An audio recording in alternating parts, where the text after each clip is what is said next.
My parents invested $80,000 in my twin sister, dismissing me with a casual, "You'll manage on your own." So, I quietly secured a six-figure scholarship and surpassed everyone's expectations by age 23. They always believed there was only one true daughter in our family, despite Ava and me being twins. Sadly, that daughter wasn't me. From a young age, I noticed the stark contrast in how they treated us. Ava always received the newest, prettiest, and most coveted items. She got shiny new dolls while I played with hand-me-downs from neighborhood kids. She wore brand new dresses while I got her cast-offs. When Ava cried, my mother rushed to comfort her with hugs and soothing words. But when I fell and scraped my knee, I was handed a tissue and told, "You're tough, Lena. Keep going." I learned early that I had to achieve something extraordinary to be noticed. My tears, it seemed, were invisible. One vivid memory stands out from when I was about 5. Ava and I were playing in the backyard. She got scared trying to climb a tall metal slide on the playground and started crying. To show her it was safe, I pushed past my own fear, climbed to the top, and jumped off. My father ran to Ava first, wrapping her in a hug and calling her brave, even though she hadn't climbed at all. I hoped my parents would praise my courage. Instead, my father glanced at me briefly and said, "Be careful, Lena. You could get hurt." No pride, no acknowledgement. That moment set the tone for years to come. The harder I tried to prove myself, the less they seemed to care. Meanwhile, Ava's smallest gestures, like a smile or a minor task, earned instant praise. I buried my envy deep inside. As a child, it's hard to understand why you're loved less.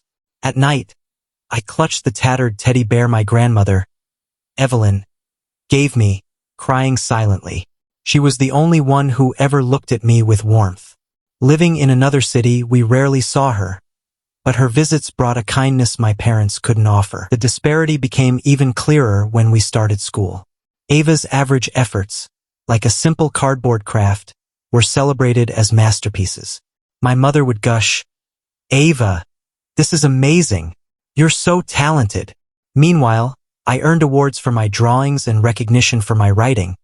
But at home, I got a curt, "Good job, Lena.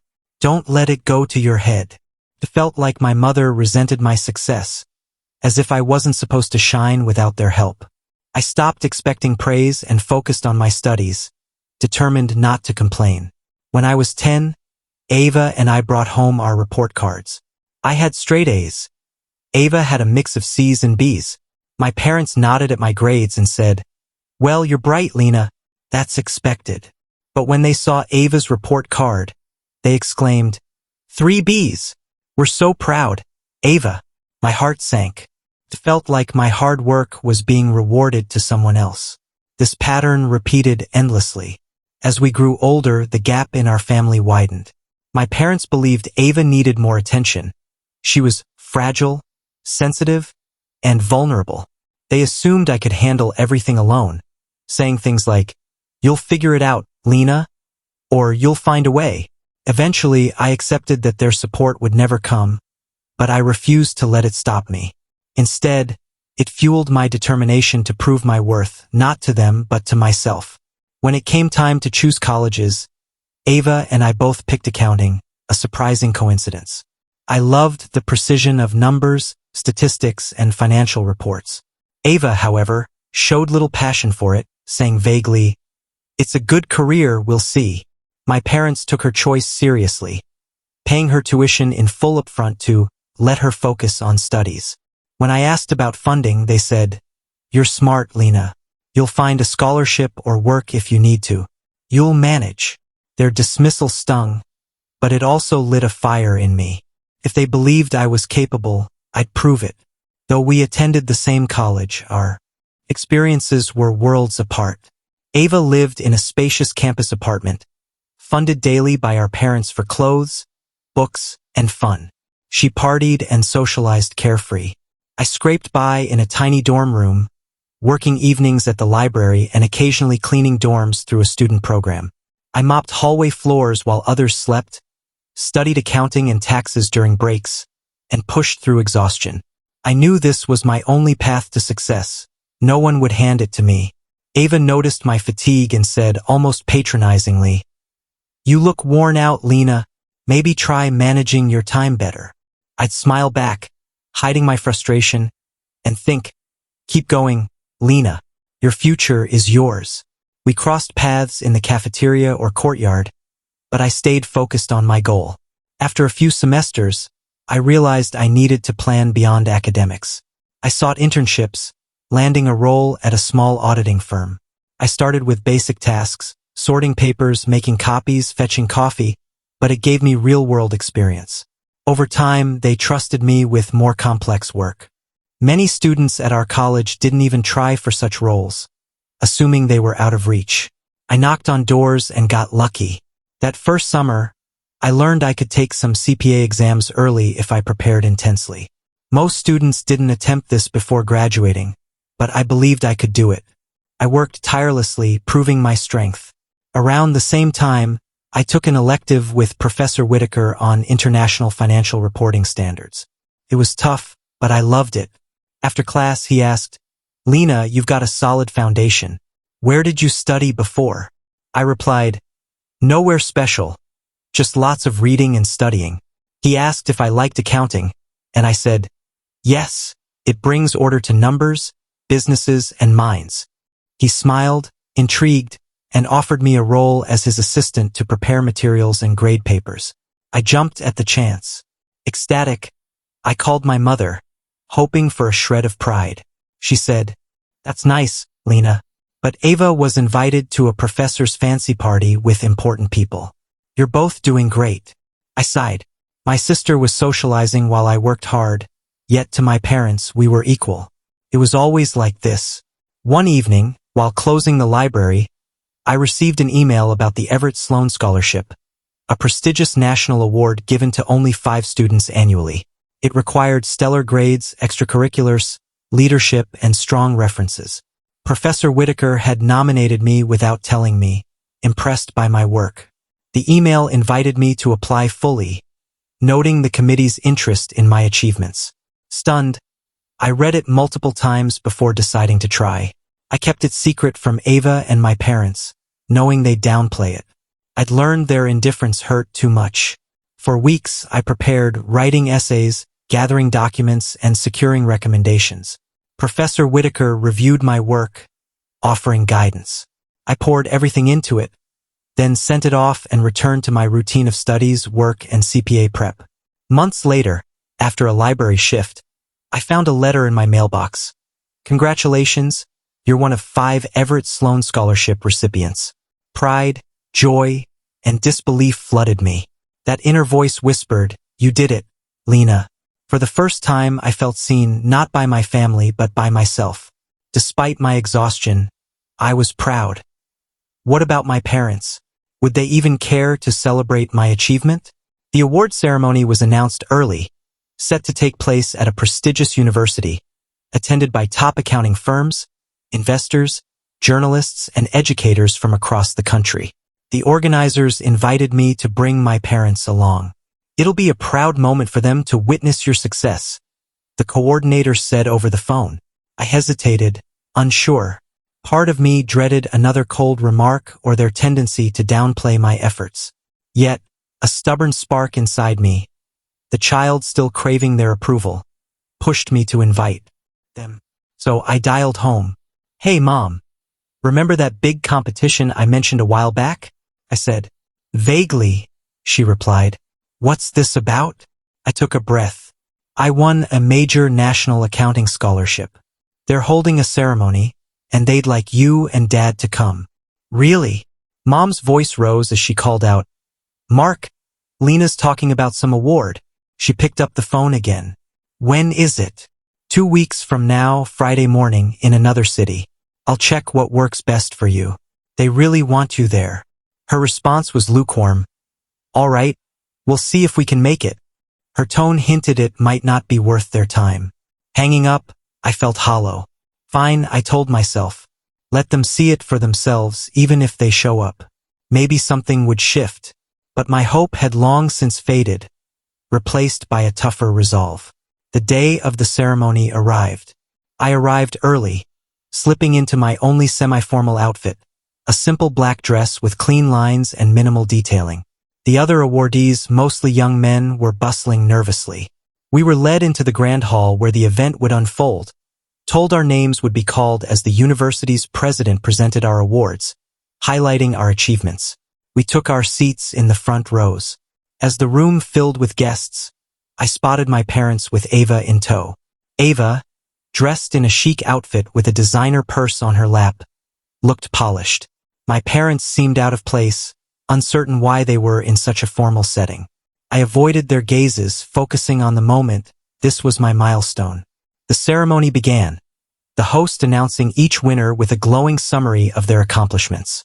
One created a tax optimization tool. Another led international student initiatives. I clapped for each, keeping my excitement in check. Then it was my turn.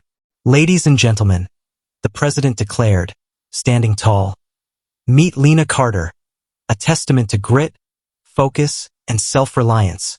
Her professors call her a force of determination. From working as a cleaner and librarian, she rose to the top of her class, funding her own journey. The crowd erupted in applause, some standing. A wave of warmth surged through me as I rose, walking to the stage. Glancing at my family, I saw Mom's face, expressionless and cold. Dad looked stunned, as if the gravity of the moment caught him off guard. Ava's stare held a mix of confusion and, perhaps, envy. For once, they were truly seeing me. I stepped onto the platform, where the president handed me the award, shook my hand, and offered a warm, well done. After a quick photo, I returned to my seat amid the cheers, feeling destiny had finally acknowledged me after years of being overlooked. Post-ceremony, professors and representatives from major firms approached me, offering business cards and internship inquiries. I smiled, quietly thrilled. This is it, the reward for my work. Then I saw my family approaching. Before I could brace myself, the president leaned in and whispered, "You've shown that family isn't always the one who lifts you up. Sometimes you are your own family. Every door is open to you now." I exhaled, steeling myself for their words. "Congratulations, Lena," Mom said, forcing a smile. "Why didn't you say it was this big?" Her tone carried a hint of reproach. "Did you ever listen?" I replied, my voice steady, laced with exhaustion from years of hoping. Dad started to speak, but Mom frowned. "We always knew you were capable," she said, "but we didn't realize you needed support. We thought you had it handled." "You never asked if I needed help," I countered. It was convenient to assume I could do everything alone. But sometimes, I wanted someone in my corner too. Mom glanced at Ava, who stood silently, shifting her gaze between us. Ava spoke up hesitantly. "Lena, I didn't know you were going for this scholarship. I thought your tuition was covered like mine."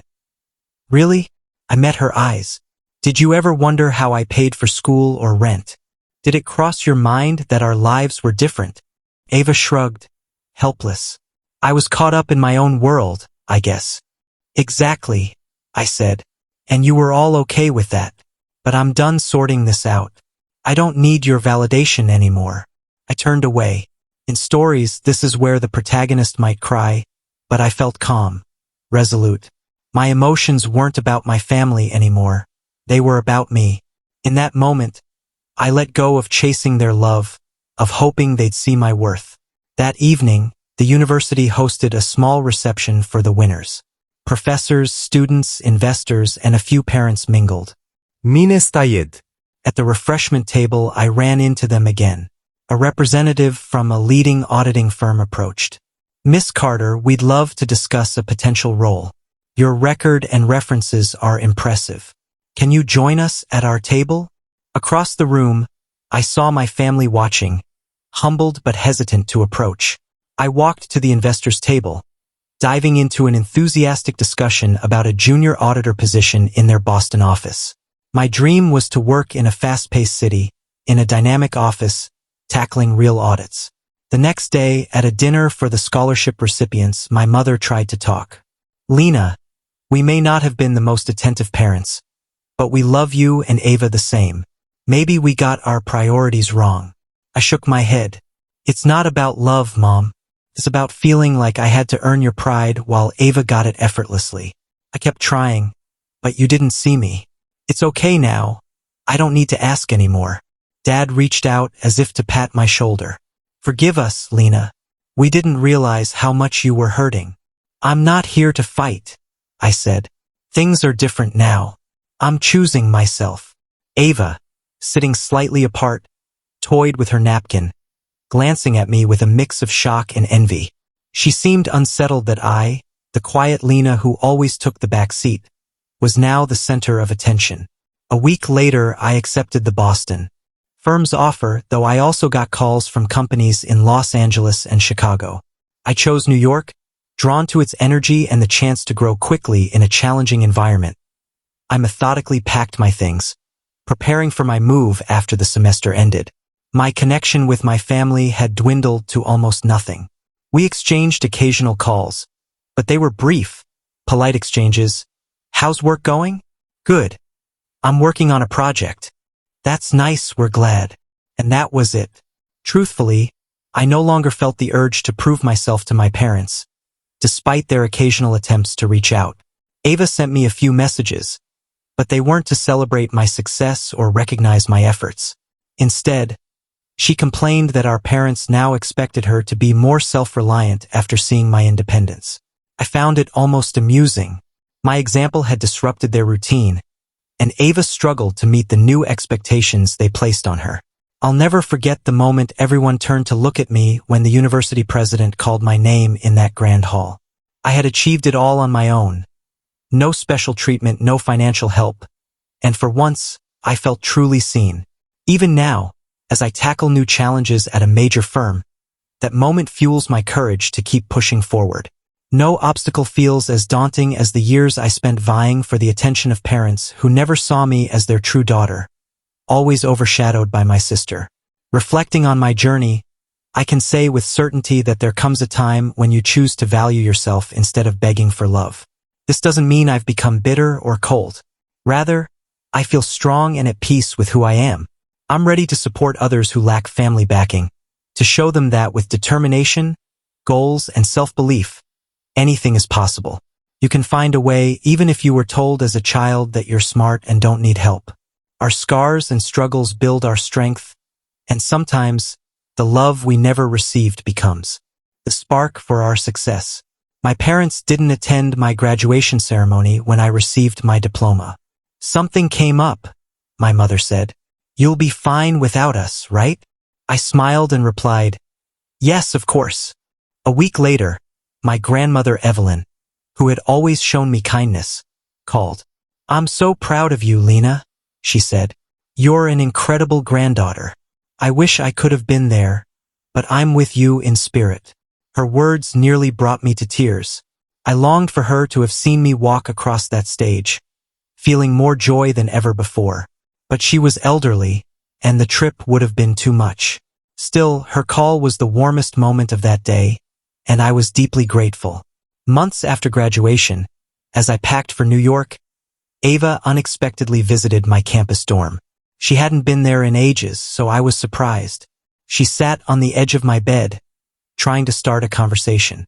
Lena, maybe you don't have to move so far away, she said. Mom and Dad want us to stay close. I replied calmly. They never cared where I went before. Now they want me nearby. Sorry, Ava, I have my own path. I'm just scared we're drifting apart, she murmured, fidgeting with the corner of a pillow. We never really talked much anyway, Ava, I said. You know that. She sighed heavily, looked down, and stood up. For the first time, I saw a flicker of vulnerability in her face, a childlike uncertainty. Maybe she realized her contentment had relied on being our parents' favorite.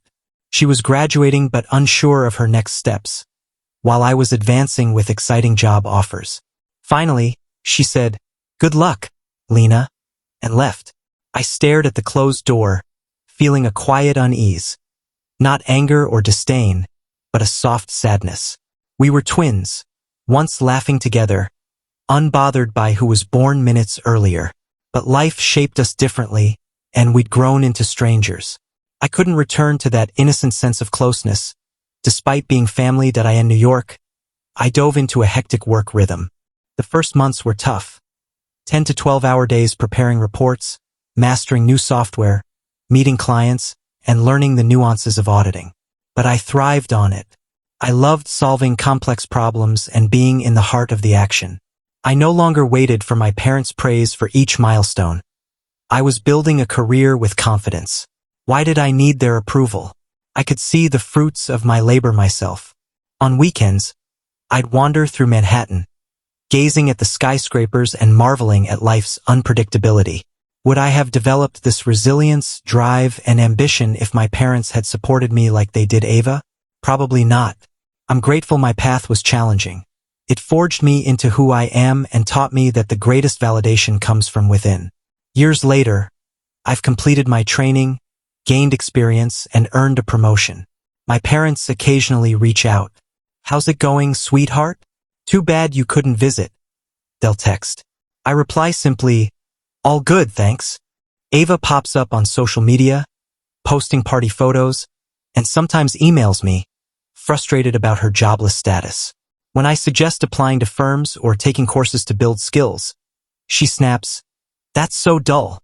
Our paths have truly diverged, and I'm okay with that. It's not about hatred or resentment. One day you stop chasing love and start choosing yourself. I realized I needed to live for my own sake, not for others' approval. Yes, family is tied by blood, but those ties were suffocating me, pulling me down. Don't forget to like, subscribe, and hit that bell icon for more twists and notifications. Keep watching Reddit Tales Times, where every story has a twist